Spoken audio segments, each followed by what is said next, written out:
Oh, so good afternoon.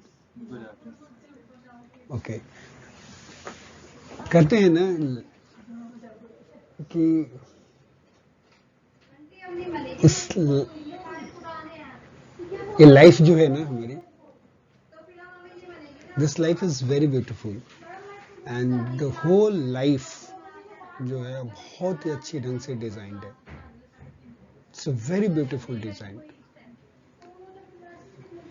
Life का कोई भी ऐसा इवेंट नहीं है जो हमारे ग्रोथ के लिए ना डिजाइंड हो. कोई भी इवेंट हो, जो एक इवेंट होता है उसके बाद का नेक्स्ट इवेंट जो होता है इतना ब्यूटीफुली डिजाइंड है कि वो आपके हमेशा ग्रोथ के लिए होता है. एक स्टेप आप आगे चलते हो, चाहे वो हमें पसंद आता हो या नहीं आता. उस समय हमें कई बार लगता है कि ऐसा मेरे साथ नहीं होना चाहिए था, या कई बार हम बहुत खुश होते हैं. कोई भी ऐसा सर्कमस्टांसेस आता है जहाँ पे हमारी इच्छा, हमारे दिल की इच्छा पूरी होती है and we become very very happy. And sometimes if circumstances goes against us, उस समय पे हमें लगता है कि पता नहीं मेरे साथ ही क्यों ऐसा हो रहा है. But what ever happens, it happens for your good only. और यदि आप अपनी लाइफ को, हम लोग जितने लोग यहाँ पे बैठे हुए हैं, यदि आज बैठ करके इसको रेट्रोस्पेक्टिव एनालिसिस करें तो कई बार लगेगा कि जो घटना, जिस घटना को हम बिल्कुल नहीं पसंद करते थे जो हमारे साथ हुआ, शायद वो नहीं हुआ होता तो आज हम इस परिस्थिति में नहीं होते. राइट. तो बेसिकली कि we should be always thankful, always thankful to whatever happens to us, whether it is good or bad. हम लेबल लगाते हैं गुड और बैड का, but nothing is good, nothing is bad in this world. Everything is perfectly designed. Only thing है हमें एक दूसरे नजरिए से देखने की जरूरत है. तो हमारा आज का सफर है from thank you to last thank you तक. Right? So I would like to thank you all for being present here for discussing certain topics. Right? So let's start. Thank you Sharad, thank you Aryan, thank you Jyoti, thank you Rima. Welcome to all four in this particular discussion. Right? चलो तो start करते हैं. Let's start. आज हम लोग discuss करने वाले हैं बायोलॉजिकली इफेक्टिव डोज. ठीक है.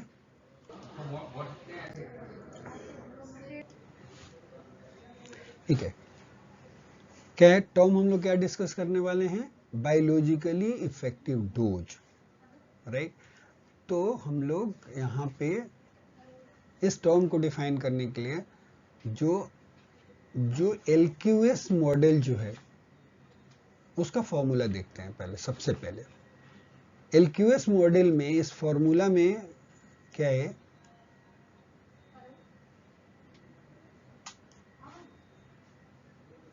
टर्म जो है एक आपका स्मॉल डी है. राइट. अल्फा और बीटा दो पैरामीटर्स हैं यहाँ पे लिखा हुआ है. Alpha and beta are LQ parameter. LQ का मतलब आपका लीनियर क्वाड्रेटिक है. एलक्यू किसको रिप्रेजेंट कर रहा है? एल जो है वो रिप्रेजेंट कर रहा है आपको लीनियर के लिए, और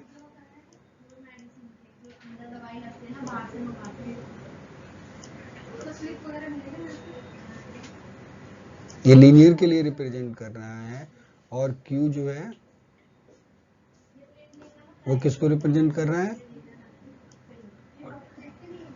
सो एलक्यू में लीनियर है, और क्यू जो है क्वाड्रेटिक है, और एस जो है वो सर्वाइवल को डिनोट करते लिख सकते हैं. देखो एल जो है, एल किसको कर रहा है? डिनोट सेल सर्वाइवल को. ठीक है. एस से सेल सर्वाइवल है. राइट. और ये डी जो है वो डी क्या है? डोज है ऑफ वन फ्रैक्शन. रेडियोथेरेपी में क्या करते हैं हम लोग? फ्रैक्शनेटेड थेरेपी करते हैं. राइट.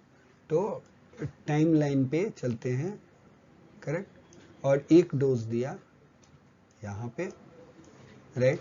उसके बाद इधर की तरफ गैप छोड़ देते हैं, फिर नेक्स्ट डोज देते हैं, राइट, फिर गैप छोड़ते हैं और यहाँ पे डोज देते हैं, करेक्ट। और टोटल डोज जो भी देना होता है, जैसे मान लो कि यहाँ पे हमें D1 देना था, टोटल D देना है मान लो, राइट, और उसको 3 फ्रैक्शंस में करना है, तो what we are going to do, D1 यहाँ पे देंगे, यहाँ पे D2 दे देंगे, करेक्ट, और यहाँ पे हम क्या करेंगे, इस केस में D3 डोज दे देंगे, और इस केस में यहाँ पे क्या होगा, D1 प्लस D2,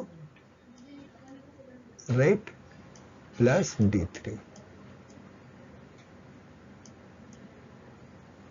करेक्ट। ऐसे डोज देते हैं, और ये बीच में जो गैप छोड़ते हैं, इट अलाउज कि सेल जो है वो रिपेयर अपना कर सकता है,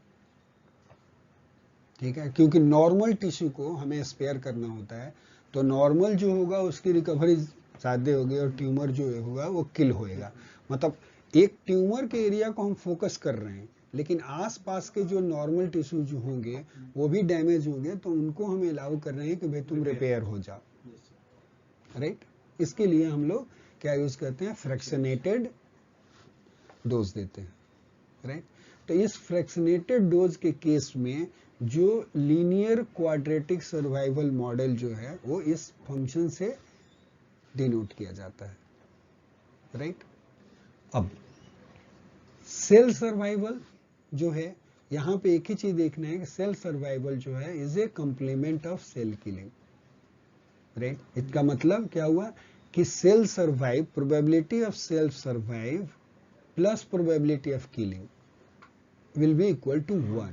तो उस केस में यदि मान लो कि हम लोग कैपिटल एस से cell probability of cell survival की बात कर रहे हैं और प्लस के से हम लोग डिनोट कर रहे हैं प्रोबेबिलिटी ऑफ सेल किलिंग है, तो S plus K will be equal to 1 होगा, क्योंकि टोटल प्रोबेबिलिटी हमेशा 1 होती है, correct. And in this case S will be equal to 1 minus K, correct.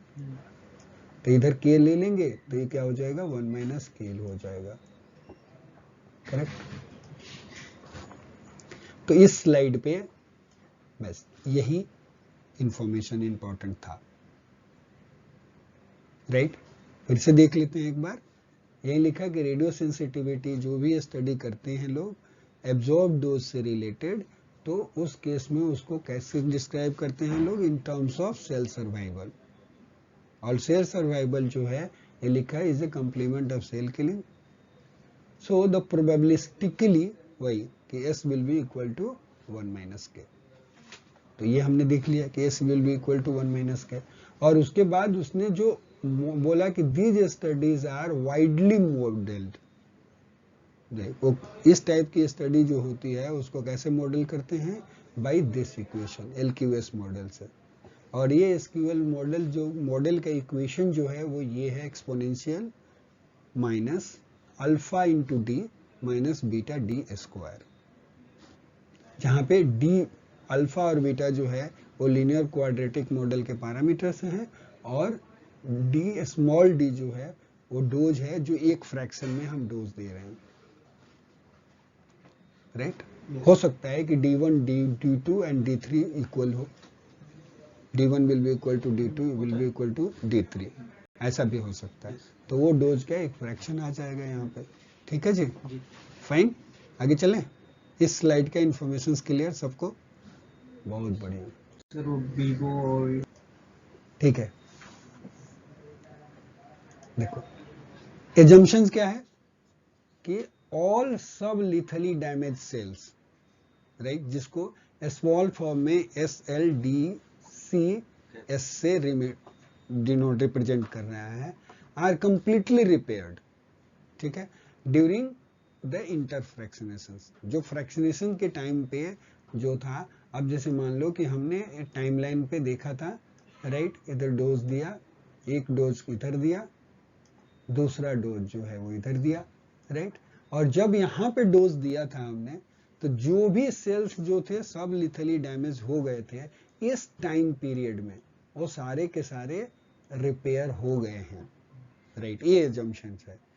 तो वो बोल रहा है कि सेल्स सर्वाइव्ड सेल यदि मुझे कैलकुलेट करना हो कि कितने सेल सर्वाइव्ड होंगे, राइट, ड्यूरिंग इन फ्रैक्शनेशन, यदि मान लो कि ये फ्रैक्शनेशन जो है डैश डैश डैश डैश ऐसे करके ये एन है, करेक्ट, ये एन वाला फ्रैक्शनेशन है, करेक्ट, ये एन है, ये 1 है, बीच का कोई और होगा डैश डैश, और यहाँ पे मान लो कि 3 कर दिया हमने, इधर एक और डाल देते हैं 2, करेक्ट, और ये बाकी n। तो n फ्रैक्शनेटेड डोज के बाद कितने सेल सर्वाइव्ड होंगे, राइट, वो उसको हम कैसे निकालेंगे, इस इक्वेशन से निकालेंगे। और लिखेंगे कैसे, LQS ब्रैकेट में लिखा n कॉमा कैपिटल D, याद रखिएगा। यहाँ पे क्या है, स्मॉल n जो है वो नंबर ऑफ फ्रैक्शनेशन है, कितने फ्रैक्शनेशन दिए, और कैपिटल D जो है वो कैपिटल D का मतलब टोटल डोज कितना दिया। तो total dose will be equal to n into small d। तो ये सारे का डोज, हर जगह पे डोज सेम रखा तो टोटल डोज यहाँ पे निकल जाएगा, करेक्ट। तो दिस वन विल बी, इसको हम क्या करते हैं, इसको LQS ब्रैकेट में D और उसका पावर n कर दिया, क्योंकि यही डोज जो LQS जो था उसको n टाइम्स मल्टीप्लाई करते जाएंगे। पहले वाले फ्रैक्शनेशंस में इतना डोज लगा, मल्टीप्लाइड बाय दूसरे में फ्रैक्शनेशन में इतना लगा, तो ऐसे करके हमें टोटल निकल जाएगा कि इन फ्रैक्शनेशंस में कितने जो सेल जो थे वो सर्वाइव्ड हो। और जब इस इक्वेशन को सॉल्व करते हैं तो ये इक्वेशन क्या बनता है, exponential of minus alpha D, capital D है, देखिए याद रखिएगा। पहले क्या था, पहले वाले इक्वेशन में स्मॉल डी था, यहाँ पे क्या हो गया, minus alpha capital D minus beta capital D का स्क्वायर, ये दो कैप जो दिया हुआ है डी का स्क्वायर डिवाइडेड बाई एन है, समझ गए। ये इक्वेशन ऐसा बन जाता है। अब इक्वेशन हम डिराइव नहीं कर रहे हैं तो इतनी चिंता नहीं करने की जरूरत है। जिसको डिराइव करना हो वो बैठ करके डिराइव करेगा, मैथमेटिक्स करेगा, किसी से मैच कर रहा है इक्वेशन, तो मैच करेगा ही करेगा, alpha D minus alpha D square divided by N. तो यही तो एन फ्रैक्शनेटेड का सर्वाइवल है, करेक्ट, ये इक्वेशन है, करेक्ट। आगे चलें, तो ये इक्वेशन यूज करेंगे हम लोग कि इन फ्रैक्शनेशंस के बाद कितने सेल सर्वाइव्ड हुए रहे, ठीक है।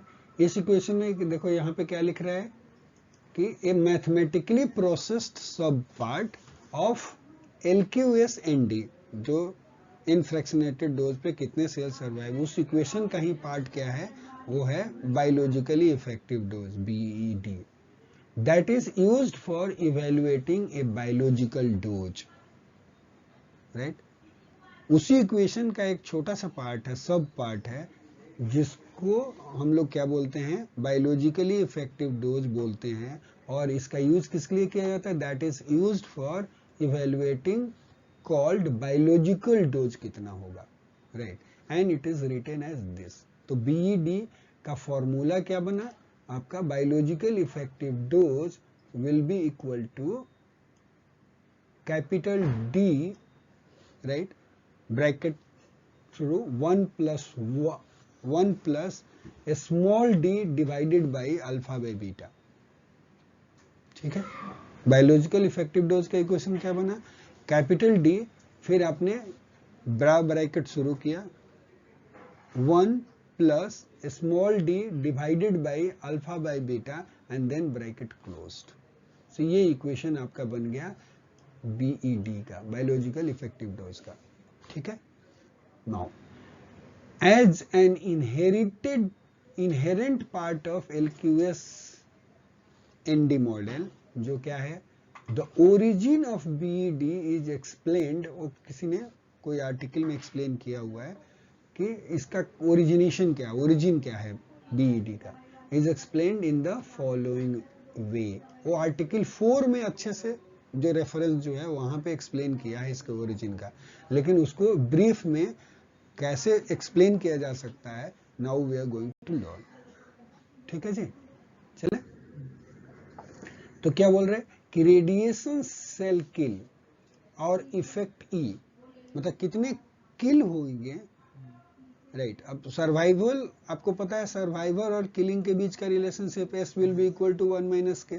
तो यदि आपको के पता है तो एस निकल जाएगा, एस पता है तो के निकल जाएगा। तो इसलिए इसको इंटरचेंज करने में हमें कोई दिक्कत नहीं है। तो क्या है, रेडिएशन सेल किल या इफेक्ट कितना होगा, इफेक्ट जो होगा वो ई, उसको कैसे एक्सप्रेस करते हैं, तो cell kill E will be equal to N into जो स्मॉल ब्रैकेट है alpha D plus beta D का स्क्वायर, और यहाँ पे क्या है स्मॉल डी, और ये स्मॉल डी जो है डोज 1 फ्रैक्शन का डोज है, याद रखिएगा, राइट। तो सेल किल कितना होगा, cell kill will be equal to N into small bracket शुरू alpha D plus beta D का whole square, bracket closed, right. इस इक्वेशन से कितने सेल किल होंगे वो हमें पता चल जाएंगे during an fractionation, right. Okay, ठीक है। अब क्या कंसीडर करना है आपको, consider a progressive reduction in small D such that it approaches A value of 0। मतलब डी के वैल्यू जो डोज जो देना है, एक डोज का फ्रैक्शन, उसको हम धीरे धीरे घटाते जाते हैं। ऐसा एस्यूम करो कि वो बिल्कुल डी टेंड्स टू 0 हो गया, मतलब डी को जो हम घटाना शुरू किए तो डी, ये डी जो है डी टेंड्स टू 0, समझ गए, इस तरह से रिडक्शन कर रहे हैं, डी टेंड्स टू 0। तो उस केस में क्लियर क्या होगा देखते हैं। It says although number of fraction n will then needed to be increased to maintain the same effect। आप समझ रहे? नहीं, बहुत बढ़िया। ऐसे ही नहीं समझोगे तो बहुत अच्छा रहेगा मेरे लिए, तभी तो मेरा काम बढ़ेगा, नहीं तो ऐसा मेरा तो जॉब ही चला जाएगा यार। नहीं, राइट। देखो, एक डोज, मान लो कि हमें टोटल डोज जो है एक न्यूमेरिकल वैल्यू ले लेते हैं, सपोज हमें डोज जो है 50 ग्रे देना है, ऐसा मान सकते हैं, ठीक है जी। तो सपोज करो कि मुझे 50 ग्रे का डोज जो है वो देना है, ठीक है। अब 50 ग्रे का डोज मान लो कि मैं 5 फ्रैक्शनेशंस में दे रहा हूं, तीसरा दिया, चौथा दिया और 5वां, करेक्ट। तो 5 फ्रैक्शनेशंस में दूंगा तो मेरा ईच फ्रैक्शनेशंस में स्मॉल डी का वैल्यू कितना होगा, 10 ग्रे का होगा, करें। एक फ्रैक्शन में मुझे 10 ग्रे देना पड़ेगा, ठीक है, क्लियर। अब यहां पे क्या बोल रहे हैं, consider a progressive reduction in a small d such that it approaches a value of 0, मतलब d tends to 0 करना है, राइट। यदि मान लो कि मैं d tends to 0 करूंगा, राइट, तो d tends to 0 का मतलब अभी मान लेते हैं ये चीज approaching to 0 means d is equal to 1 हो गया, अभी 0 को छोड़ देते हैं, d is equal to approaching towards 0, अब तो 1 की तरफ आ गया, तो मैं d इज इक्वल टू 1 रख सकता हूं, करेक्ट, क्योंकि वो 1 के अब करीब जा रहा है। तो यदि मान लो कि मैं 1 ग्रे का फ्रैक्शंस दूंगा, 1 ग्रे का एक डोज दूंगा, तो मुझे कितने फ्रैक्शंस लगाने पड़ेंगे, 50, राइट। तो n will be equal to, in this case कितना होगा, 50 होगा, correct, clear.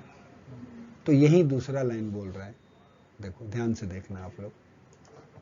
Although the number of fraction n will then need to be increased, इनको क्या करना पड़ेगा, नंबर ऑफ फ्रैक्शंस को इंक्रीज करना पड़ेगा to maintain the same effect, क्योंकि मुझे सेम इफेक्ट कब मिलेगा, जब मैं 50 ग्रे का डोज दूंगा तभी जाके मिलेगा।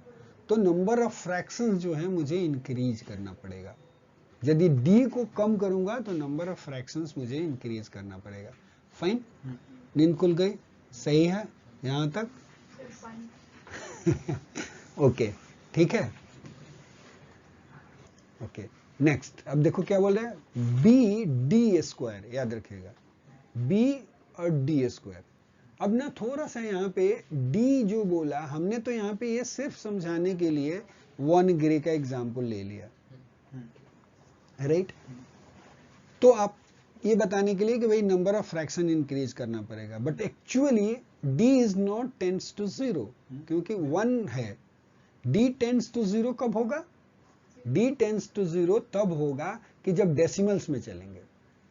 डी का वैल्यू, राइट, 0 लिख सकता हूं मैं, देखिएगा 0.000, जितना जीरो मर कर बैठा लो, जितना मर्जी बना लो और 1 लिख दो।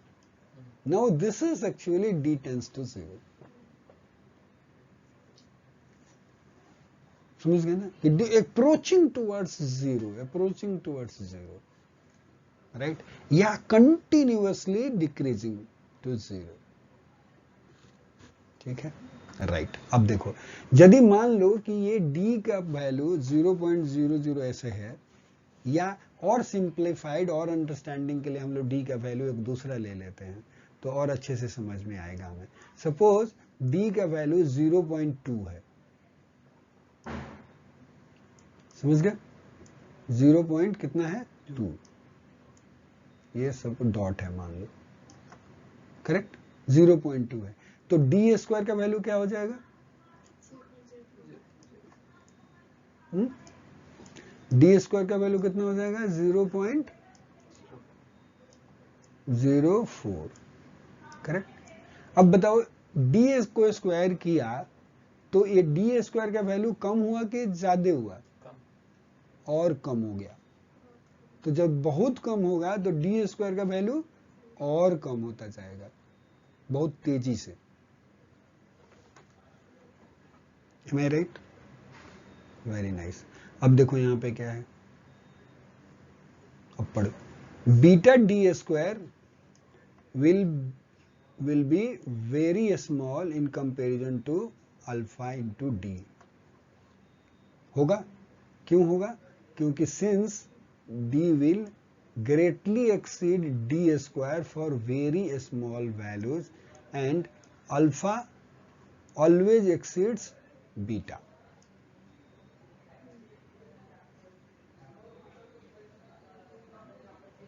ठीक है, क्या नहीं समझ में आया? सिंस डी जो डोज जो होगा will greatly exceeds D square for small values, जब स्मॉल वैल्यूज हुआ तो डी का वैल्यू काफी ज्यादा है ना कंपेयर टू डी स्क्वायर, समझ गए, राइट? तो यही बोल रहा है कि D will greatly exceed D square for very small values and alpha always exceeds beta। Therefore when d is very small, ये इक्वेशन 4 जो है उसको हम ऐसे लिख सकते हैं, राइट? तो उस केस में क्या होगा, इसका वैल्यू बीटा डी स्क्वायर का वैल्यू क्या हो गया, बहुत कम हो गया, तो इसको हम नेग्लेक्ट कर देंगे और e is equal to N into N alpha N D हो जाएगा, करेक्ट? तो ये equation E is equal to N alpha D, right? और N alpha D, N into D को कैपिटल डी लिखते हैं, मतलब total dose is equal to number of fractions into a small dose, जो एक डोज का जो फ्रैक्शंस जो था, so that's why the E will be equal to alpha D. Very nice, क्या बात है, आज तो आप लोग छा गए। सही है, आगे चलें, यहां तक समझ में आ गया? सो दिस डिमोन्स्ट्रेट, मतलब E is equal to alpha D, क्या डिमोन्स्ट्रेट करता है? Demonstrate that the total dose जो कैपिटल डी था, right, of radiotherapy given at a very low dose per fraction. ठीक है, कैपिटल डोज जो टोटल डोज आप दे रहे हो रेडियोथेरेपी में, right, at a very low dose per fraction. very low dose per fractions, देखो उस डेरिवेशंस में मैंने इसलिए वो एग्जांपल लिया था कि d टेंड्स टू 0, राइट, कि 0.0000 something 1 2 like this, when it will be very small, small की तरफ जब जाते जाओगे तो उस कंडीशन में, राइट, क्या होगा, दिस रिप्रेजेंट्स, क्या डोज क्या रिप्रेजेंट करता है, यदि low dose given at a low dose fractions represents the highest total dose required, ये कैपिटल डी क्या रिप्रेजेंट करता है, हाईएस्ट डोज रिक्वायर्ड, कितना डोज देना चाहिए, हाईएस्ट डोज कितना देना चाहिए, right, dose required to obtain a specific effect, right, E is equal to क्या था, अल्फा इंटू डी, तो E is equal to alpha D equation से हमें क्या मिलेगा कि यदि वेरी लो डोज फ्रैक्शंस का डोज दे, राइट, तो कितना मैक्सिमम डोज मुझे कितना देना चाहिए,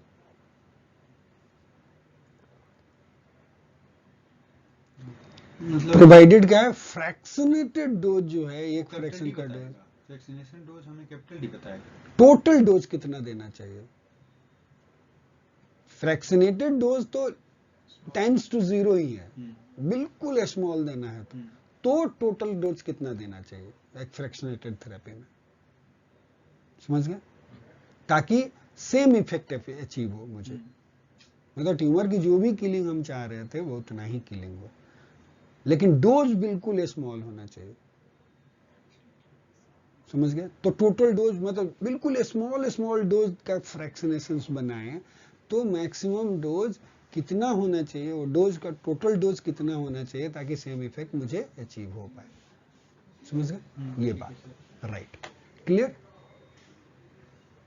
so the total dose required in these conditions, right, इस कंडीशन में जब लो डोज जो डोज का फ्रैक्शन जो है वो बहुत लो है, तो उस केस में क्या होगा, constitute the definition of biologically effective dose, इस कंडीशंस में आता है, बायोलॉजिकली इफेक्टिव किस कंडीशन में, जब डोज फ्रैक्शनेशंस का वैल्यू बिल्कुल कम होना चाहिए, इट विल टेंड्स टू 0, उस केस में टोटल डोज कितना होना चाहिए, करेक्ट, उसी कंडीशंस में आ रहा है बायोलॉजिकली इफेक्टिव डोज का definitions, right, these conditions constitute the definition of क्या BED in situations, किस situations में, where cellular repopulation can be ignored, क्या repopulation, हाँ, definition of BED in situation where cellular repopulation can be ignored, that is in the limiting case BED जो biologically effective dose जो होगा will be equal to the total dose which is given by the effect जो आपको चाहिए divided by alpha, समझ में आया,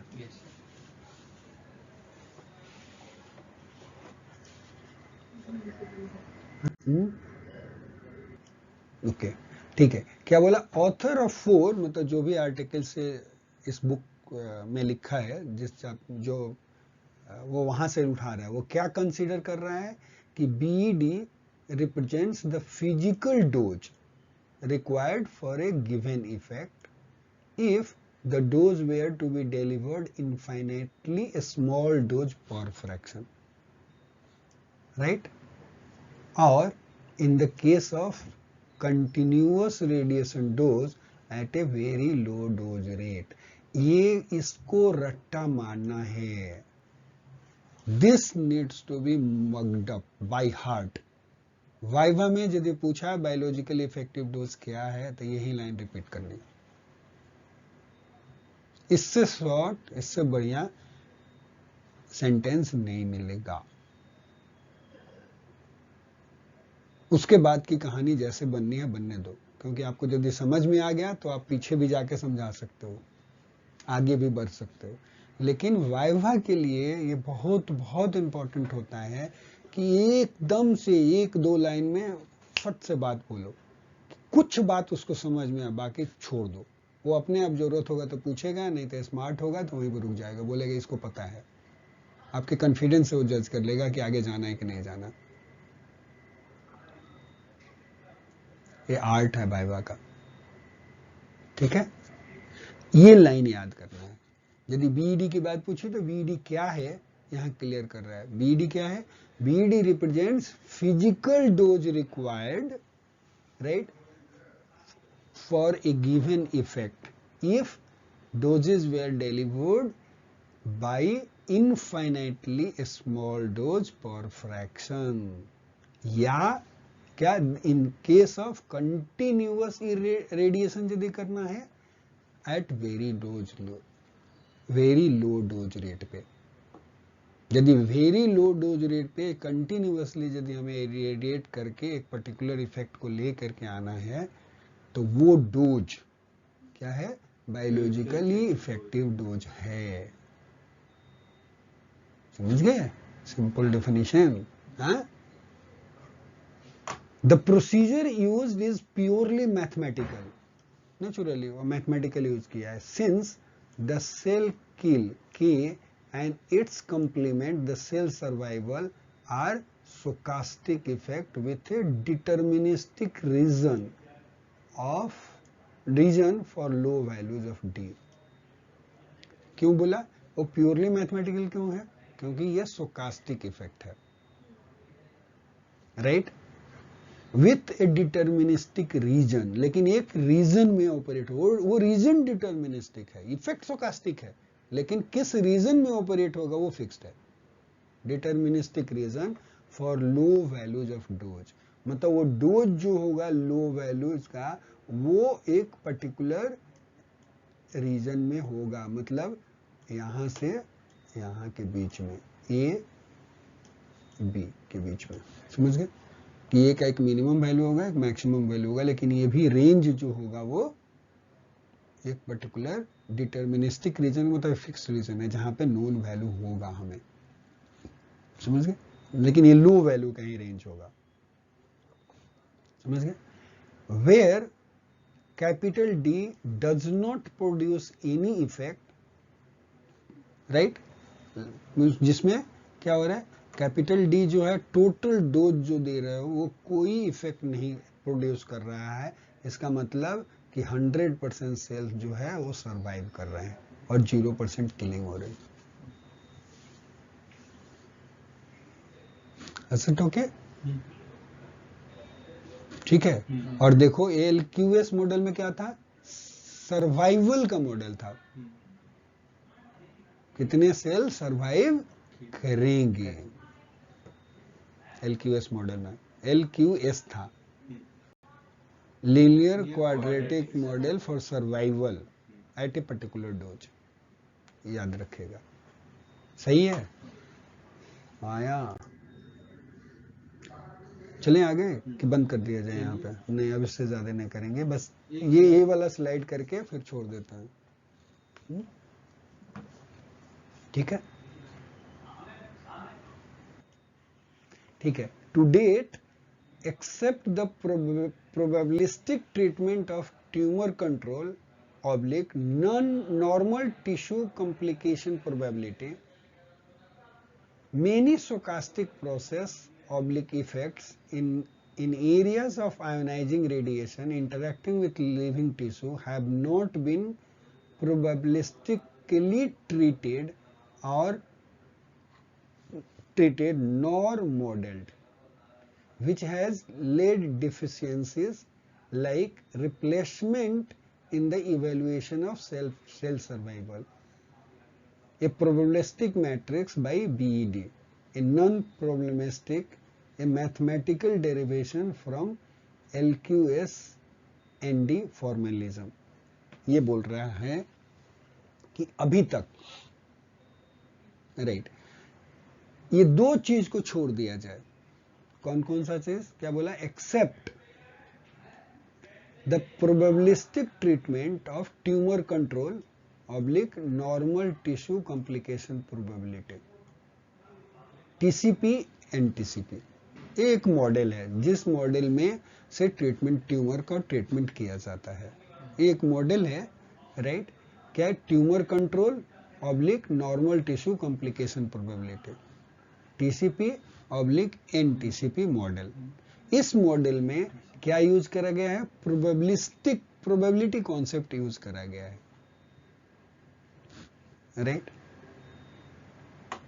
इसको यदि छोड़ दे तो बोल रहे हैं मेनी स्टोकास्टिक मॉडल जो है, स्टोकास्टिक प्रोसेस या effect in the area of ionising radiation interacting with living tissues, जो लिविंग टिश्यू के साथ जिनका इंटरेक्शन है उसमें जो बाकी जितने भी स्टोकास्टिक इफेक्ट और उससे रिलेटेड आयोनाइजिंग रेडिएशन से रिलेटेड जो मॉडलिंग हुई है हैव नॉट बीन प्रोबेबिलिस्टिकली ट्रीटेड, मतलब उसमें प्रोबेबिलिटी के कॉन्सेप्ट को उन्होंने नहीं यूज करा, ठीक है, नॉर ना ही उनको मॉडल करा, प्रोबेबिलिटी के हिसाब से मॉडलिंग नहीं हुई, विच हैज लेड डिफिशियंसी, जिसके चलते उनमें कुछ ना कुछ प्रॉब्लम्स रहे। लाइक क्या प्रॉब्लम रहा? Like replacement in the evaluation of cell survival, like बोला कि तो इसलिए इवेल्युएशन ऑफ सेल सर्वाइवल जो है वो नहीं किया जा सकता भाई, उसमें प्रोबेबिलिटी के कॉन्सेप्ट को यूज ही नहीं करा। ये तो सारी चीज अनसर्टेन है ना कि कितने सेल जो होंगे वो सर्वाइव होंगे, वो तो डिटर्मिनिस्टिक नहीं है, प्रोबेबिलिटी है। तो चूंकि आपने वहां पे यूज नहीं करा प्रोबेबिलिटी के कॉन्सेप्ट को, प्रोबेबिलिटी को इंक्लूड करके मॉडल नहीं करा, तो आप उसमें ये डिफिशियंसी तो है ही ना, करेक्ट। तो आप उससे कैसे एस्टिमेट इवेल्युएट कर सकते हो कि कितने सेल सर्वाइव्ड रहे, ठीक है, करेक्ट। लाइक ये एक प्रोबेबिलिस्टिक मैट्रिक्स, वही वाली बात कि बी बाई बीईडी, जैसे ये बीईडी में क्या हुआ? प्रोबेबिलिटी का कॉन्सेप्ट यूज कर रहे हैं, right. In non probabilistic a mathematical derivations from LQSND फॉर्मुलिज्म। नहीं, यहां तक तो सही है कि उन्होंने मॉडल नहीं किया और इसके चलते वो डिफिशियंसी रही, लाइक रिप्लेसमेंट इन इतना a probabilistic by BD a non probabilistic a mathematical derivation from LQSND, ठीक है। बोल रहा है दूसरा, ए प्रोबेबिलिस्टिक मैट्रिक्स जो है BD जो इसका में यूज हो रहा है उसको भी नहीं यूज कर सकते, लेकिन ये बोल रहा है कि ये नॉन प्रोबेबिलिस्टिक मॉडल ये भी है, क्योंकि मैथमेटिकल डेरिवेशन फ्रॉम ये कहां से उठा रहा है? BD को भी, BD भी जो है मैथमेटिकली वो डेराइव कर रहा है LQSND फॉर्मुलिज्म से। इस स्लाइड से जो भी आपको इंफॉर्मेशन जो याद रखना है वो सिर्फ ये याद रखना है क्या, कि एक्सेप्ट जो है ये है tumour control oblique normal tissue complication probability, जो मॉडल जो है उसमें ही स्टोकास्टिक प्रोसेस जो है यूज हुआ है, उसके इफेक्ट को इंटीग्रेट किया गया है। बाकी ऐसे अभी तक कोई मॉडल्स नहीं बने हैं जहां पे प्रोबेबिलिटी कॉन्सेप्ट को उन्होंने यूज करा है। इवन बीईडी में भी को जो फॉर्म कर रहे हैं उसका भी डेरिवेशन जो है वो कहां से है? उसका भी डेरिवेशन जो है मैथमेटिकली ही डेराइव हुआ है फ्रॉम LQSND मॉडल से, ठीक है, कि when dose small dose tends to 0 तो मैथमेटिकली ये चीज हो जाएगा, क्लियर, ये बात याद रखनी है। Thank you, right. चलो तो हम लोग कल जहाँ से हमने लेक्चर एंड किया था वहीं से फिर स्टार्ट करते हैं, और हम लोगों ने ऑलरेडी BD जो है बायोलॉजिकली इफेक्टिव डोज, जो उसके कॉन्सेप्ट जो है वो हम लोगों ने डिस्कस कर लिया था। नाउ इस बायोलॉजिकली इफेक्टिव डोज BD के कॉन्सेप्ट का एप्लीकेशन देख रहे हैं रेडियोथेरेपी में, उसको समझने की कोशिश करते हैं। और देखो BD में एक चीज तो बात समझ में आ गई थी हमें कि नॉर्मल टिश्यू जो है मतलब बेसिकली उसको सर्वाइवल पे सबसे ज्यादा जोर है, राइट। जब भी हम लोग थेरेपी दे रहे हैं फ्रैक्शनेशन भी इसीलिए करते हैं कि बाकी जो है सर्वाइवल हो, नॉर्मल टिश्यू का सर्वाइवल हो, करेक्ट, उसको कम डैमेज हो, किलिंग कम हो। तो हमें डोज देना है, इसलिए फ्रैक्शनेटेड में हम लोग क्या करते हैं, डोज को रिड्यूस कर रहे थे। और यहाँ पे बीईडी में कॉन्सेप्ट ये आया कि मैक्सिमम सर्वाइवल कैसे, 100% सर्वाइवल कैसे होगा, तो डोज को हमें कम करते जाना पड़ेगा और नंबर ऑफ फ्रैक्शनेशंस बढ़ाने पड़ेंगे, और उसके हिसाब से हमें टोटल डोज कैलकुलेट करना पड़ेगा कि हमें टोटल कितने डोज कैलकुलेट करने हैं।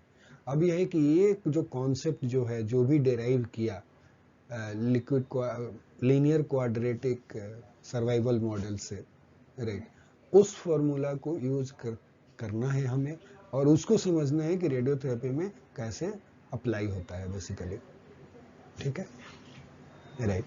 सो जो आर्टिकल जो रेफरेंस किया है लाइक इन 4, उस आर्टिकल में ही बीईडी का डेरिवेशंस है और काफी डिस्कशंस हुए हैं उसमें, तो उसी को रेफरेंस कर रहा है कि in article 4 the author's have shown that the use of BED in practical situation for normal tissue, मतलब नॉर्मल टिश्यू के लिए को स्पेयर करने के लिए हम लोग बीईडी के कॉन्सेप्ट को एक प्रैक्टिकल सिचुएशंस में कैसे यूज कर सकते हैं,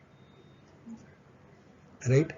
for example, it says if a dose of 60 gray in 30 fraction is received by a critical normal tissue, right? अब critical normal tissue है, उसको डोज जो कितना लग रहा है, 60 ग्रे लग रहा है, और वो 30 फ्रैक्शंस में दे रहे हैं, right. the associated BED may for example be expressed in terms of grade 1.5, grade 2 and grade 3 for alpha by beta ratio of 1.5, 2 and 3। मतलब उसने क्या किया कि एक डोज बताया बीईडी के लिए, उसने बोला कि हम बीईडी को एक्सप्रेस कर सकते हैं कि ग्रे, मतलब इतना टोटल ग्रे दे, ग्रे 1.5 देंगे, मान लो एक टर्म डिनोट कर दिया, उसके लिए जिस केस में अल्फा बाई बीटा का रेशियो उन्होंने 1.5 रखा। जब कैलकुलेट करेंगे तो ये अल्फा बाई बीटा का रेशियो, जो यहाँ पे अल्फा बाई बीटा जो है इस इक्वेशन में, राइट, अल्फा बाई बीटा का वैल्यू कितना रखेंगे, 1/1.5 रखने वाले हैं, करेक्ट, समझ गए। देखो बीईडी का जो फॉर्मूला जो है वो हमारा ये है, कैपिटल डी ये टोटल डोज है, और 1 प्लस स्मॉल डी ये डोज फ्रैक्शन का डोज है, राइट, और ये है अल्फा बाई बीटा। तो हम लोग बीईडी के डोज को ही तो निकालना है, बायोलॉजिकली इफेक्टिव डोज कितना होगा वो वैल्यूज निकालना है मुझे, एक बात है, और एक कैपिटल डोज टोटल डोज कितना होगा। तो ये यहाँ पे बोल रहा है कि देखो बीईडी को एक्सप्रेस किया जा सकता है इन टर्म्स ऑफ ग्रे, मान लो कि ग्रे 1.5 एक सिंबल दिया बेसिकली, और ग्रे 1.5 किसको सिंबल दे रहा है, जिस केस में अल्फा बाई बीटा का वैल्यू यहाँ पे 1.5 है, बस ये चीज ध्यान रखना है, right, clear. Alpha by beta का वैल्यू जब 1.5 होगा तो उस समय पे बीईडी का वैल्यू जो होगा वो क्या होगा, ग्रे 1.5, और यदि अल्फा बाई बीटा का वैल्यू 2 हो जाएगा, राइट, तो उसको बोल रहा है कि बीईडी में ग्रेड 2 हो जाएगा। उसी तरह से फॉर अल्फा बाई बीटा का वैल्यू जब 3 होगा तो ग्रेड 3 होगा, clear. The initial BED value जो है, initial BED value for a fractionation schedule of 60 gray in 30 fraction will be equal to 140 gray 1.5 आएगा, ऐसा बोल रहा है। क्या बोल रहा है, इनिशियल बीईडी वैल्यू लेके चल रहा है, right, initial BED value for a fractionation schedule of 60 gray in 30 fractions, correct. तो 60 ग्रे इन 30 फ्रैक्शंस में यदि हम लोग कैलकुलेट करेंगे तो एक फ्रैक्शन में कितना ग्रे आएगा, 2 आएगा, राइट, 2, ठीक है। देखो इसमें क्या है, यहाँ पे दूसरी लाइन लिखा, the initial BED value for a fractionation schedule of 60 gray in 30 fraction, तो हमने लिखा डी कैपिटल डी जो होगा वहां पे 60 ग्रे हो जाएगा, और n is equal to 30 fraction है, तो स्मॉल डी का वैल्यू जो होगा एक फ्रैक्शन में जो डोज लगेगा 60 डिवाइडेड बाई 30 होगा, तो इज इक्वल टू 2 ग्रे का लगेगा, राइट। अब हमने क्या किया, इसको इस फॉर्मूला में प्लग इन कर देते हैं इस वैल्यू को, तो इसको तो हो जाएगा क्या, B D is equal to 60, D की जगह पे 60 हो जाएगा, 1 प्लस 2 डोज, एक डोज का 1 डोज का 1 फ्रैक्शन का डोज जो है वो 2 ग्रे है, तो ये हो गया। और अल्फा बाई बीटा का वैल्यू हमने 1.5 लिया है, राइट। तो ये सॉल्व करेंगे तो ये आ जाता है 140 ग्रे। और हमने पहले भी बोला कि बी डी को हम कैसे रिप्रेजेंट कर रहे हैं, ग्रे जी वाई 1.5, मतलब अल्फा बाई बीटा के वैल्यू को कैरेक्टराइज करने का जो भी अल्फा डिवाइडेड बाई बीटा का वैल्यू है वो ग्रे के साथ सब स्क्रिप्ट में डाल दे रहे हैं, करेक्ट। तो ये लाइन क्लियर हो गया, करेक्ट। सो ये क्या बोला कि इन 30 फ्रैक्शन बी डी का वैल्यू, ये बी डी का इनिशियल वैल्यू जो होगा is use to calculate the total dose. तो उस समय पे अब बी डी के फॉर्मूला में क्या लिखेंगे हम लोग, B D will be equal to 140 gray 1.5 G Y 1.5, तो फॉर्मूला वही रहा अभी भी, समझ गए, राइट। इधर टोटल डोज आएगा, राइट, और यहाँ पे ये टोटल डोज हो जाएगा अगेन, ये देखो ये टोटल डोज रहेगा, और 1 plus D by lambda alpha by beta हो गया, और यहाँ पे ये बी डी की जगह पे ये आ गया, सही है, right. Now, the initial value for a fractionation schedule of 60 gray in 30 fractions, जो BED जो होगा 140 GY 1.5 is used to calculate the total dose। अब हमें total dose calculate करना है, right, and dose per fractionation for alternative scheme of 20 fractions। मतलब अब यहाँ पे हम लोग ये भी चाह रहे हैं कि हम 20 fractions दें, हाँ 20 फ्रैक्शंस में हम दे, 60 ग्रे नहीं, हम बायोलॉजिकली इफेक्टिव डोज जो डालना चाह रहे हैं वो 140 ग्रे का डालना चाह रहे हैं, लेकिन वो हम 20 फ्रैक्शन में देना चाह रहे हैं, आइडिया हमारा ये है, करेक्ट। तो यदि हम 20 फ्रैक्शंस में देना चाह रहे हैं तो मेरा एक डोज फ्रैक्शंस का डोज कितना होगा वो कैलकुलेट करना है, right. We need to calculate the total dose एक, और दूसरा क्या कैलकुलेट, डोज पर फ्रैक्शनेशन, ये चीज कैलकुलेट करना है।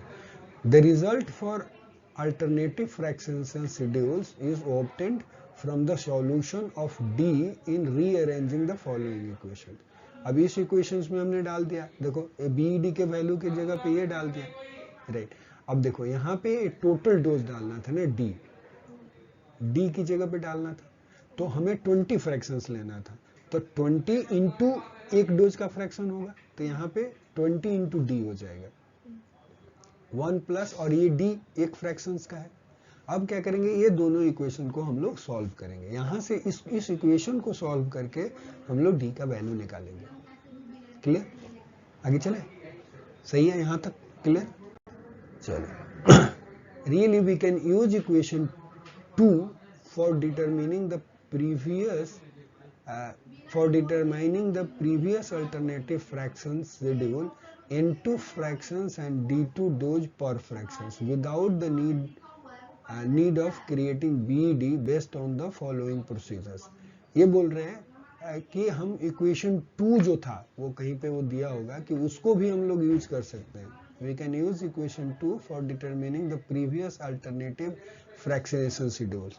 जैसे वहां पे उस इक्वेशन को जो सॉल्व करेंगे जो प्रीवियस वाले हमारे स्लाइड में था, तो वहां से भी हमें डोज फ्रैक्शनेशन का वैल्यू मिल जाएगा, तो स्मॉल डी का वैल्यू मिल जाएगा, तो टोटल डोज का भी वैल्यू मिल जाएगा, हमें 20 इंटू डी कर देना है। अब बोल रहे हैं कि इसी चीज को हम दूसरे तरीके से भी पता कर सकते हो, वो इक्वेशन नहीं यूज करना है तो अल्टरनेटिव तरीका भी यूज कर सकते हैं। अब रही बात कि यदि मान लो कि एग्जाम में और कोई भी मान लो कि वाइवा की तैयारी कर रहे हो, या आपको जनरली बार बार यदि एग्जाम में पूछा जा रहा है कि बायोलॉजिकली इफेक्टिव डोज क्या है, राइट, इतना तक भी यदि तुम लिख पाए कॉन्सेप्ट और एक एप्लीकेशन और ऐसे डी का वैल्यू निकाला जाता है तो आपका काम चल जाएगा। बाकी आपको अल्टरनेटिव मेथड पता है तो वो तो भाई वही वाली बात है कि अब सेपरेट करने वाली बात है कि किसको थोड़ा ज्यादा पता है। आप समझ गए। अदरवाइज एक बेसिक रिक्वायरमेंट अच्छा है, वो कॉन्सेप्ट प्लस उसका एप्लीकेशन आपको पता है, गुड इनफ। ठीक है, बट आगे देखते हैं, चलने कोशिश करते हैं समझने की इसको भी, right. Really, we can use equation 2 for determining the previous alternative fractionation schedule into fractions and d2 dose per fraction without the need of creating BED based on the following procedure। अब बोल रहे हैं कि हमें ज़रूरत नहीं है कि BED को बीच में यूज करके के लिए, और फिर भी हम लोग वही रिजल्ट पता कर सकते हैं। दैट्स व्हाट इट सेज कि अल्टरनेटिव तरीका क्या है कि डोज फ्रैक्शनेशन कैलकुलेट करा जाए। तो उसमें बोला कि LQS मॉडल ले लो, जो इक्वेशन जो बना हुआ था वहां पे, और वो N1 और D1 मतलब नंबर ऑफ फ्रैक्शंस N1 है और D1 है, डोज कितना देना है, विल बी इक्वल टू, अब आप चाहते हो दूसरा फ्रैक्शनेशन चाहते हो और दूसरा डोज चाहते हो, तो उस केस में आप N2 और D2 कर दो, ये दोनों इक्वेशन को बराबर कर दो। जहां पे बोल रहा है where D1 will be equal to N1 into D1 and D2 will be equal to N2 into D2, right. अब ये रखेंगे तो ये इक्वेशन जो था LQS N1 D1 वो था exponential minus alpha D1, right, minus beta D1 का स्क्वायर डिवाइडेड बाई N1 था। तो यहाँ पे इसको जब प्लग इन करेंगे तो वैसे ही बनेगा, exponential minus alpha D2, D2 की जगह D की जगह D2 हो गया, और ये minus beta D2 square divided by N, correct, हाँ क्लियर। अब दोनों तरफ देखो एक्सपोनेंशियल था तो ऐसे भी हटा दिया, तो ये क्या बच गया, minus alpha D1 minus beta D1 का square divided by N2 is equal to minus alpha D2 minus beta D2 का square divided by N1, correct. ठीक है, आगे चले। अब देखो on multiplication of equation 10 by minus 1 by alpha, दोनों तरफ क्या किया है कि माइनस 1 बाई अल्फा से मल्टीप्लाई कर दिया, तो ये बन गया N1 D1, माइनस से था तो सारे माइनस वाले टर्म जो थे वो पॉजिटिव बन गए, राइट। तो ये बन गया N1 D1 plus N1 D1 का square divided by alpha by 2 N2 D2 N2 D2 square divided by alpha by 2, correct. अब क्या, सब्स्टिट्यूटिंग द वैल्यू ऑफ, अब ये इक्वेशन जो बना, अब इस इक्वेशन में वो क्या कर रहा है कि वो वैल्यू को प्लग इन कर रहा है सारे, राइट। अब ये वैल्यू डाला, देखो N1 की जगह पे 30 फ्रैक्शंस ले लिया, और D1 जो था 2 ग्रे का था, राइट। तो उस केस में D1 N1 D1 हो जाएगा तो 60 ग्रे बन जाएगा, करेक्ट, राइट। और N2 में हमें चाहिए 20 फ्रैक्शंस, हम लोग बोल रहे थे, राइट। तो अब 20 फ्रैक्शंस यहाँ पे रखेंगे, करेक्ट। तो 20 फ्रैक्शंस रखेंगे तो देखो ये इक्वेशन जो है वो फाइनली जो बन के आ गया, but without dimension of G 1.5, मतलब उसकी जरूरत नहीं है हमें, और फाइनली जो आएगा 20 gray, right. We obtain the same, मतलब यहाँ पे जब हमें इस इक्वेशन को जब सॉल्व करेंगे, यहाँ से जब D2 का वैल्यू जो निकाल रहे हैं, राइट, और टोटल डोज जो आ रहा है वो हमारा, उस केस में भी 140 ग्रे ही आएगा। जब ये इस इक्वेशन में जब प्लग इन करोगे ना, देखो तुम्हारे पास N1 का वैल्यू चाहिए, D1 चाहिए, राइट, N1 है D1 है, तो ये एक क्वांटिटी आ जाएगी सॉल्व होकर के। अल्फा बाई बीटा का वैल्यू तुमको पता है कि 1.5 होगा, करेक्ट, यहाँ पर भी 1.5 है। यहाँ पे देखो N2 चाहिए तुमको, N2 दिया हुआ है, सॉरी N2 20 रखना है, तो आराम से D2 निकल जाएगा। तो ये D2 जो आ रहा है, और टोटल जब निकालेंगे 20 इंटू D2, तो वो भी वैल्यू होकर के 140 ही आएगा। आप सॉल्व करके देख लो, करके देखना है, देख लो एक बार, राइट। तो इस इक्वेशंस में देखो क्या किया हमने, बेसिकली यहाँ पे इस इक्वेशन में हमने ये वैल्यू प्लग इन किया, राइट। D2 N1 जो था वो 30 था, D1 जो था वो 2 था, राइट, और फिर N1 अगेन 30, D1 का स्क्वायर तो 2 का स्क्वायर कर दिया, और अल्फा बाई बीटा का वैल्यू 1.5 है, is equal to N2 20 fractions है, D2 का डोज हमें नहीं पता, करेक्ट, प्लस 20 अगेन N2 है, फिर D2 का स्क्वायर किया, राइट। और d2 जो है d2 का स्क्वायर कर दिया, करेक्ट, d2 का स्क्वायर कर दिया और डिवाइडेड बाय 1.5। अब हमने क्या करा, इसको सॉल्व किया तो 140 आया। अब क्या किया, सब में 20 से डिवाइड कर दिया, इधर भी 20 से डिवाइड कर दिया, इसको भी 20 से डिवाइड कर दिया और इसको भी 20 से डिवाइड कर दिया। तो ये कट गया 20 तो ये बच गया d2 और ये 20 कटा तो ये d2 का स्क्वायर अगेन और डिवाइडेड बाई लाइक 1.5। तो ये एक इक्वेशन बन गया आपका क्वाड्रेटिक इक्वेशन बन गया। अब क्वाड्रेटिक इक्वेशन में d2 का वैल्यू जो होगा minus B plus minus square root of B square minus 4ac divided by 2 है। ऐसे करके जब हम d का वैल्यू d2 का वैल्यू निकालते हैं तो वो आ जाएगा आपका 7 ग्रे, करेक्ट। और फिर फाइनली 7 ग्रे आ गया तो टोटल डोज जो होगा 20 फ्रैक्शंस का था, 7 ग्रे इंटू 20 140 ग्रे। ठीक है, आगे चले। 20 हाँ 140 ग्रे देना है और 7 ग्रे का फ्रैक्शनेशन होगा 20 फ्रैक्शन सेम बी ऑप्टेन करने के लिए। So this is the advantage of using like B.Ed का कॉन्सेप्ट, राइट? सही है। From equation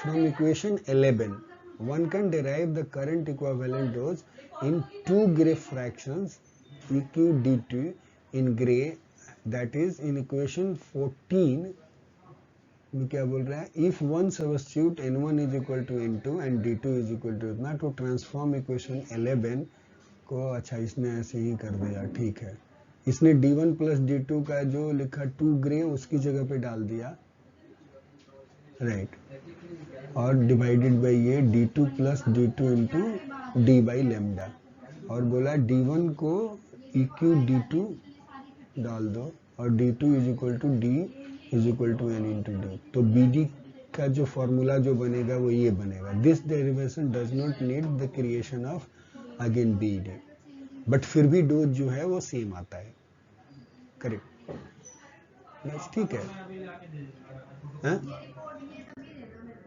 With the introduction of BED in radiotherapy, the radiation biological effect of radiation treatment have been characterized with the BED with generic value of alpha by beta is equal to 10 for tumors and alpha by beta is equal to 3 for the normal tissue. देखो ये important message है जहाँ पे examiner ना वो पूछ सकता है आपको क्या, कि जब से इसलिए बीईडी इंपॉर्टेंट हो गया, correct. BED in radiotherapy, with the introduction of BED in radiotherapy, radiation biological effects of radiation treatment have been characterised with BED with generic value alpha by beta is equal to 10 gray for tumors and alpha by beta is equal to 3 gray for normal tissues। ठीक है, tumour के लिए कितना रखना है, alpha by beta का value 10 grey, right, और normal tissue के लिए अल्फा बाय बीटा का वैल्यू 3 रखना है। while BED expression in equation 3 has only one parameter alpha by beta, the LQS-ND has two parameters, has two alpha and beta। ठीक है, देखो उसमें बोला कि बीईडी का एक्सप्रेशन जो है, एक एक्सप्रेशन जो है इक्वेशन 3 जो था उसमें अल्फा बाय बीटा का हमें वैल्यू लिखना है, तो ये जरूरी नहीं है कि अल्फा का कितना था बीटा का कितना था वो हमें पता हो, तो सिर्फ आपको रेशियो पता होना चाहिए।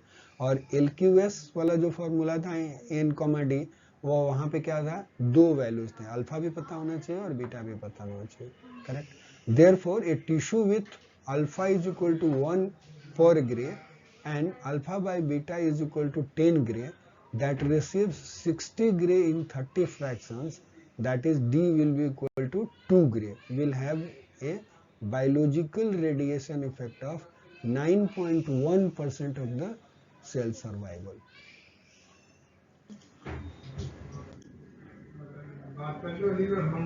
The cell repopulation CR has been introduced in equation 3 में। एक टर्म बोल रहा है कि सेल रिपॉपुलेशन जो टर्म जो है वो इंट्रोड्यूस किया इक्वेशन 3 में। सो BED जो है will be equal to D into 1 plus D divided by alpha by beta minus K, killing वाला है, T माइनस TK, मतलब TK जो है वो सब स्क्रिप्ट में है, राइट, जिसमें बोल रहे हैं where T is the overall treatment duration है, कितने देर तक आप दे रहे हो ट्रीटमेंट ड्यूरेशन, एंड TK जो है is the time when cell repopulation starts, मतलब किल हो गया उसके बाद फिर सेल जो है वो उसका पॉपुलेशन शुरू हो जाता है, राइट। के जो है, के इज द फ्रैक्शन है ग्रे पर डे, कितना दे रहा है, बोल रहे हैं according to equation it is daily BED equivalent of repopulation. अब बोल रहे हैं CR can be introduce in equation 2 as like this, मतलब जो एलक्यूएस जो है एन बाई डी में यदि हमें सेल रिपॉपुलेशन इंट्रोड्यूस करना है तो ये फॉर्मूला जो हो जाएगा exponential of alpha minus beta, sorry alpha D minus beta D square divided by N, और प्लस ये हो जाएगा K S into T minus T K, where K S is the factor in one day that represents the rate of CR per day, cell repopulation. बोल रहा है कि यदि cell रिपॉपुलेशन को भी यदि आपको कंसीडर करना है तो इक्वेशन जो है बीईडी का इक्वेशन ये मॉडिफाई हो जाएगा, करेक्ट, और एलक्यूएस मॉडल का जो इक्वेशन जो है वो ये जाकर के मॉडिफाई हो जाएगा, बस ये याद रखना है। और बाकी देखो ये मैथमेटिकल फॉर्मूला शायद एग्जाम में यदि जिसको रेडियोथेरेपी में आता हो लिखने के लिए या यहाँ पर भी लिखने के लिए आता हो, वो तो उसके लिए तो रट्टा मारना जरूरी हो सकता है। बाकी वाइवा के लिए मेन कॉन्सेप्ट क्लियर होना चाहिए कि सेल रिपॉपुलेशन यदि आपको इंट्रोड्यूस करना है तो एक फैक्टर उसमें ऐड हो जाता है। आप क्लियरली बोल सकते हो कि भाई मान लो कि उस केस में यदि किसी को याद नहीं है फॉर्मूला तो, लेकिन जैसे कि फॉर्मूला याद नहीं है बट देख करके कर सकते हैं, ऐसा तो कुछ, और याद है तो बहुत अच्छी बात है, नहीं तो इसका मतलब आपकी तैयारी बहुत अच्छी है। लेकिन कई बार क्या होता है ना कि वो पूरा का पूरा याद रखना वो करना संभव हो नहीं पाता है, तो लेकिन ये हो कि यदि आपके कॉन्सेप्ट क्लियर हैं तो it becomes very easy to convince. ठीक है, आगे चले। Very nice. The authors of 4 have highlighted that the BED are additive, right? It means that if radiotherapy is given in multiple phases, then BED for each phase can be summated to give the total BED. ठीक है, मतलब ये बोल रहे हैं कि यदि मान लो कि ये पहला बोल रहा है कि BED जो है वो एडिटिव है, मतलब अलग अलग फेज में यदि दे रहे हो तो टोटल जो होगा BED वो सारे हर BED के फेज को जो भी दिया उसको टोटल जोड़ करके आप बता सकते हो कि टोटल BED इतना देना है, इतना दिया हमें। ठीक है, एक्चुअली द RBEF मतलब रेडियो बायोलॉजिकल इफेक्टिवनेस फ्रैक्शंस जो है are additive, that is biological damage increases when the number of irradiation phases increases, right. RB relative biological effects भी जो हैं वो भी एडिटिव होते हैं, तो इसलिए जब बायोलॉजिकल डैमेज भी जो होगा वो इंक्रीज करेगा जब number of irradiation phase increase होगा तो। ठीक है जी, तो हमारा थैंक यू से थैंक यू तक का सफर खत्म हुआ, राइट। और अफसोस इस बात का है कि थैंक यू में 4 थे और जब एंड हुआ तो सिर्फ एक ही है। Okay, so we too are concluding the thank you Jyoti, thanks a lot, चलो, okay, bye।